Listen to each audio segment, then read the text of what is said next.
Hello and welcome to Bits and Atoms, the Grecian Robotics Founder Series.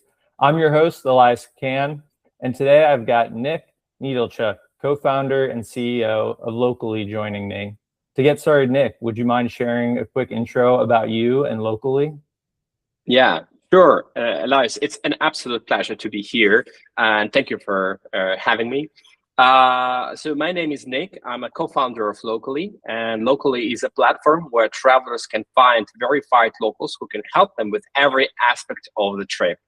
That's actually the base product that we are building. But in the end, with the power of the local insiders' knowledge, we are trying to basically help every traveler to create their entire travel experience using our app from planning and until their exact journey.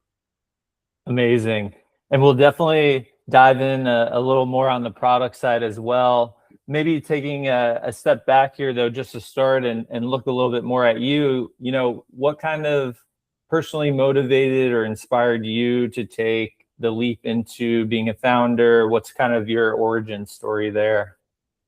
Oh, that's a great question. And I'm thinking of that quite often, to be quite honest, because I actually came from a very typical post-Soviet family. I was born in Ukraine, southern Ukraine, right after Soviet Union collapsed. So the mentality of locals there was not entrepreneurial at all. Actually, the entrepreneurship used to be a felony, a crime for the Soviet citizens during the decades since 1920s. And it was actually the whole journey for me to better understand that this is something that I really love to do and that I'm really keen for. So I started my career in corporations. I graduated from the university.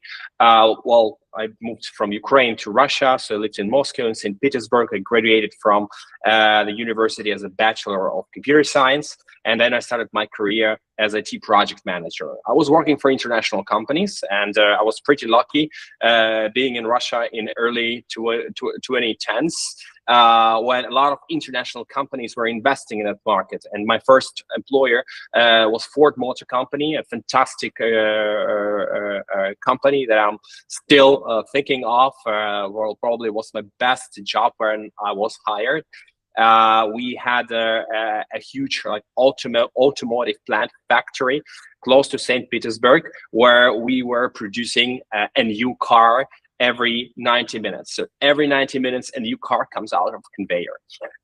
So that production, that manufacturing was very much automated, and the role of tech and IT was tremendous. And for 2012, it was really impressive. You are entering the production floor, and you see the whole conveyor with so many production systems, all different, like the whole architecture, whole landscape. I still remember the whole map of our production systems and how they communicated with each other. It was very difficult. Felt very difficult back then, but it was also very responsible and very inspiring to actually get used to it. And also adjust this whole landscape with some systems dated back to 1970s that are operated with a black screen. So that was very much inspiring, and I started my career back then in St. Petersburg. Quite soon, I've got a promotion, and I was moved to our country headquarters in Moscow.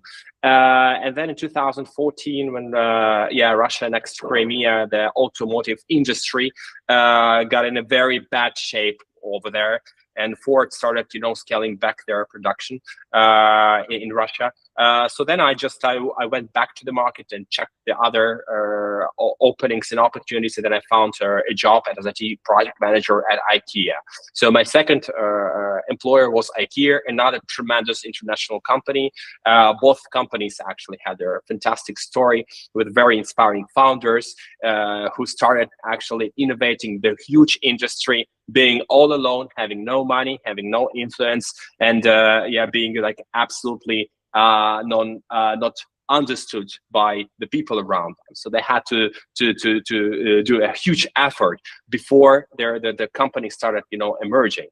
Yeah, IKEA was also a great employer. I started there in Moscow headquarters in their country, headquarters in Russia, and then I moved with them to their global headquarters to the Netherlands, and that's where I am still now.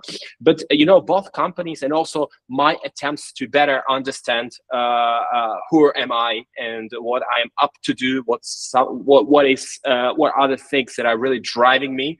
I realized that actually the entrepreneurship is the right way for me. And yeah, that's why I started, thinking very actively about the idea. What would be that big, great idea that I would start from and I would develop and I would dedicate, years of my life. And then back in 2016, I've got this idea of Localie, building a platform where travelers can find locals and locals can actually create the best trips for the travelers all around the world. Yep.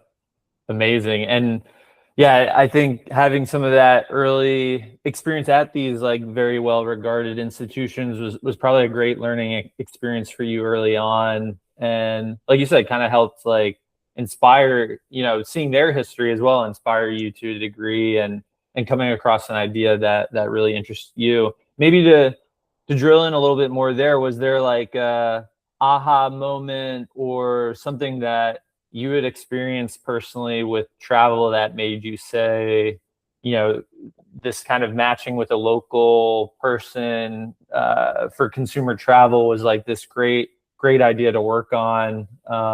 Yeah, maybe what's the backstory there? Yeah, absolutely. Well, I really love traveling because being, a guy from a pretty much standard, random, poor post-Soviet family, I liked traveling when I was a kid. So I started traveling when I was already like 19 years old with my first companies, and also I've got a lot of business trips with Ford and IKEA. And every time I felt pretty lonely in the new cities, and the first thing is that I was like very, very much interested to explore. So I would wake up early in the morning before our office hour starts, and I would just go around, walk around the city. I also had a hobby. I was a travel blogger. I still have my travel blog somewhere in the internet, where I made my first steps, like posting a lot of photos, also like sharing the stories of my travels. And those two things helped me better understand that my best trips that I ever had are those when I'm visiting my friends. Because they are always, very welcoming, and they would never show me something really boring. They would never bring me to, overcrowded spots with a lot of tourists, with a lot of tourist traps. Mm-hmm. Instead, they would introduce me something really unique. And yeah, when I've got this idea that I actually have to try myself as an entrepreneur, I started thinking of that, like, what would that be possible to replicate the experience of visiting your friend, even if you don't have anyone in the city you're traveling to? Yeah.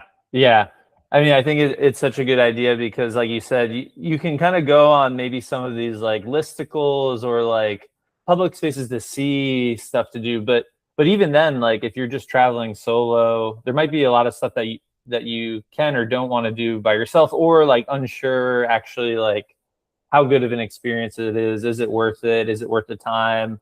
There's an opportunity cost when you're traveling of like, if you spend time doing something, you're missing out on something else. And so you want to make sure you're doing something that you would enjoy the most and get the best kind of experience out of. And so pairing with a local makes a ton of sense for that. Yeah, absolutely. It's also very useful for your professional career.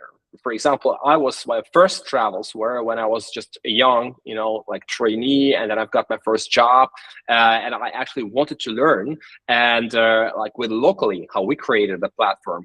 Well, first of all, we are focusing on matching travelers with like-minded, but also with like-minded locals, but also those locals that have the similar profession or they're from the same area of industry. Because when I'm traveling to New York City, I would be like way more interested in meeting a person who is also a startup founder, who is working on their early stage startup in New York City, rather than just spending time with a tour guide. It will be like way more insightful for me, and it will even help me with some connections, and it could be like my first step into the local tech ecosystem.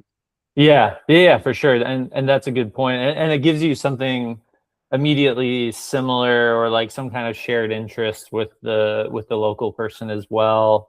Um, is like the professional role that they have like a way to also like handle verification for them, like, and I mean, I'm going to say LinkedIn because anybody these days has like a LinkedIn, but like using stuff like that to verify that this person who wants to be that local match like is who they say they are, basically. Yeah, well, absolutely. So when someone wants to become a locally, we're asking them to provide as much information about them as possible, and we're analyzing all those sources of information and trying to better understand who are those person to then later better match the locally with the traveler. And the social media of course helps a lot, but also the descriptions itself, and also we like recently we made a requirement like every locally is asked to also upload the video that they can shoot only with a camera on their iPhone or Android, where they would share their story. And it also helps to better understand the level of language, like how fluent is locally in that language that you're looking for. And that is extremely important in the countries in Asia or even in Southern Europe, in Africa as well. So where people are not like speaking like fluent English usually. And then you can also see like how well, especially in China, we have a lot of really great examples where you can see exactly what are they, how do they speak, and what are they interested in. And that is only a 1-minute video, a very short one, but it gives like a great overview and a great understanding of what kind of person is that locally. Yeah, and you want to make sure for safety and other reasons that Absolutely. It's a good match. Maybe right now also, since it's building up the marketplace, like, are you reviewing the videos like your team yourselves? Are you doing some of it with AI and some of it manual, or for now, you from like a trust perspective, you would still prefer to review yourself? Yeah, we actually make a fun game out of the review process, because we are giving a permission to review the new applications to every locally on the platform. And our platform automatically collects 7 votes for or against that candidate, and then based on that it makes a decision. So it's really fun. If you're verified locally already on the platform, you can basically impact on who will join the platform next, and that's really fun, because this is also a way to see what kind of people are joining the platform. And we also added a feature to basically endorse them, like send them some kind of comments with your approval, or when you're declining their application, like explaining or just greeting them on the platform. Yeah, that's a really interesting way of doing it, is having their peers be the one to kind of decide if they're in the club or not, basically, to be a locally. It is handing off some of maybe that burden that you and your team internally would have to do, maybe a little more onto the community, and doing it like that. Yeah, it's always great to make fun out of a normal bureaucratic process that is usually very boring, and here it's a game. Like, we are also like thinking product-wise what we can do with that kind of game, maybe giving some scores, maybe like helping locals who are like more active in reviewing the new applications. So yeah, that's the whole another product sphere that we are working on, thinking how to engage more locals in that process. Yeah, and it's definitely more like gamification levers that will kind of hook them in more as well. Because if I'm thinking about your marketplace, like, the supply of local people will always be critical, because without that, the travelers can't match with anybody. And so, like, how do you kind of drive more local people to want to sign up and join, and be the potential matchees for the travelers? Yeah, well, there is always like a chicken egg problem with every kind of a marketplace like app, and I really like locally because it is actually a classic marketplace, because it has a supply and demand But it's also very, like, I would say, modern and hybrid, right? It's also a social app. It's also a community. But even though at the base we still have the marketplace and the marketplace problem that you just mentioned, that's indeed what we're trying to do. We're trying to find people when they're like staying at home. So when they're not even planning to travel somewhere, or they are in their early stages of thinking about the trip, planning the trip, and then first you can easily convert those people into localies, because it doesn't actually cost anything to you to submit the application. It's just 5 minutes of your time, and that's it. You're locally, and you can earn money on that. So for us, it's pretty easy to get new localies. But then also later, when you're like using the app, most likely you will try to use it also as a traveler. So it usually takes some time for people to convert to become a traveler. But what I like about Localie, it's that the idea itself is pretty viral. So it doesn't take a lot of effort to explain people that it's fun to explore the world with locals. It's pretty. It's a common sense. So a lot of people would say, yeah, of course, I will give it a try. And then from another hand, we've built quite an interesting process. So we're now letting users, travelers, to create a booking for any place in the world. So if you're traveling into some small village somewhere in Montana where we don't have localies yet, you will still be able to send that request, and that request will be then processed. Well, first of all, by our automated platform. So the platform will try to figure out if it ever had any locals from Montana or any users sign up on the web or on our platform. And if we had any of them, of course, we will try to connect them automatically and invite them to pick up that booking. But otherwise, well, us as a support team and operations team, we are getting this booking, and then we are trying to find localies, hunt new localies by ourselves. And it's way easier than just theoretically finding localies for theoretical bookings in the future. This hack actually helps us to get the right locals very, very fast, because we already have your booking, right, for that small village in Montana, saying, hey, there is a real Elias who is traveling there very soon, and that's the amount of money that you will receive if you will get that booking, that you might receive if you get selected. So please just fill in your application, and we'll get you on the platform, and you'll be able to pick up that booking. So it's working pretty well, and it helps us a lot to solve that chicken egg problem. Yep, absolutely. And it's that, yeah, like you mentioned, that chicken or egg, or I've seen it also called like the cold start kind of problem to get over that hump and really get the marketplace flowing. Maybe one last question here for you. And I'm interested if there's something that stands out on this, but have there been any like funny or different like user behavior surprises in terms of something you weren't expecting, or something along the lines of that for either the traveler or the locally side? Just curious if there's been any big behavior surprises so far.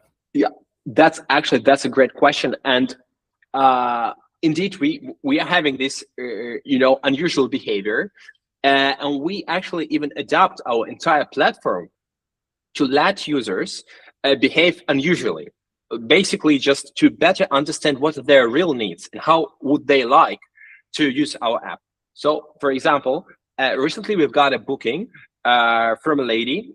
She's based in Amsterdam, and she's owning a boat, a pretty old boat, and she needed like a spare part for it, which is no longer in production. So you cannot get the new spare part for that boat anymore.